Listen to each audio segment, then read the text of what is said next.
নমস্কার সবাইকে, আমার ছোট্ট চ্যানেল থেকে সবাইকে জানাচ্ছি অনেক অনেক শুভেচ্ছা এবং অভিনন্দন।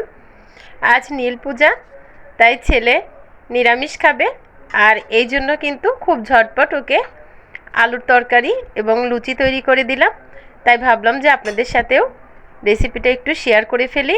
আর এই তরকারিটাতে কিন্তু খুব একটা মশলা দেইনি, তবুও কিন্তু খেতে অনেক স্বাদ হয়েছিল। চলুন তাহলে দেখে নেই।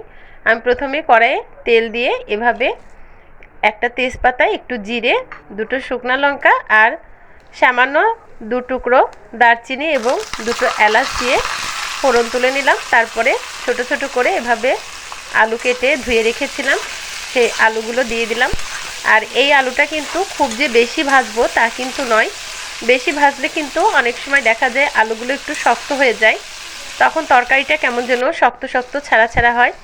এজন্য কিন্তু আমি একটু নরমের পরে আলুটা ভেজে নিলাম, আর তার মধ্যে দিয়ে দিলাম 5-6টা চেরা কাঁচা লঙ্কা। খুব একটা বেশি ঝাল করব না। তা এই তো আমি কিছুক্ষণ নাড়াচাড়া করে এর মধ্যে খুবই সামান্য মশলা দিয়ে দেব।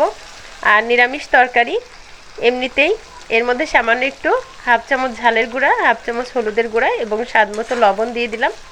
দিয়ে এখন কিছুক্ষণ এভাবেই নাড়াচাড়া করব যাতে মশলাটা আলুর সাথে ভালোভাবে মিশে যায়।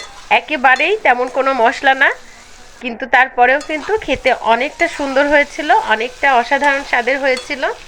তাই এই জন্য ঝটপট যদি এভাবে কেউ বাড়িতে লুচি নিরামিষভাবে আলুর তরকারি করতে চান, তাহলে কিন্তু এই রেসিপিটা অবশ্যই ফলো করতে পারেন। তাই তো আলুটাকে কিন্তু খুব সুন্দরভাবে একটু ভাজা হয়ে গেছে। এখন আমি এর মধ্যে দিয়ে দিলাম গরম জল। আর গরম জল না দিয়ে এর মধ্যে কিন্তু ঠান্ডা জলটাও ব্যবহার করা যায়, তবে আমার হাতের কাছে গরম জলটা ছিল তাই কিন্তু আমি দিলাম। তাই এই তো আমি কিন্তু ঢাকা দেব না, অল্প জালে এভাবেই কিন্তু আলুটাকে সিদ্ধ করে নেব। আর আলুটা এই যে মোটামুটি কিন্তু সিদ্ধ হয়ে এসেছে। এখন আমি একটা খুন্তির সাহায্যে আলুগুলোকে একটু ভাঙা ভাঙা করে দেব, তাহলে কিন্তু এই তরকারিটার টেস্ট আরও ভালো হয়। আর নিরামিষ তরকারি, এতে তো অবশ্যই চিনি একটু দিতেই হবে। তাও অনেকে অবশ্য তরকারিতে চিনি খায় না, তবে আমরা কিন্তু নিরামিষ তরকারিতে যে কোনো তরকারি, যে কোনো সবজি, ডাল এগুলোতে সামান্য একটু চিনি খাই। তাই এই তো আমি একটু চিনিও দিয়ে দিলাম আর ঘি দিয়ে দিলাম সামান্য একটু, কারণ ছেলে বেশি ঘি খায় না, পছন্দ করে না, এই জন্য একদমই হাফ চামচ ঘি দিলাম।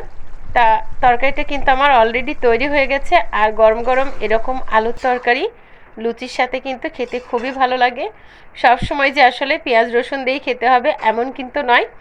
আর এই যে দেখুন, আমি লুচির সাথে অলরেডি ছেলের খাবারটা বেড়েও নিয়েছি। কেমন হলো অবশ্যই আমাকে কমেন্ট করে জানাবেন।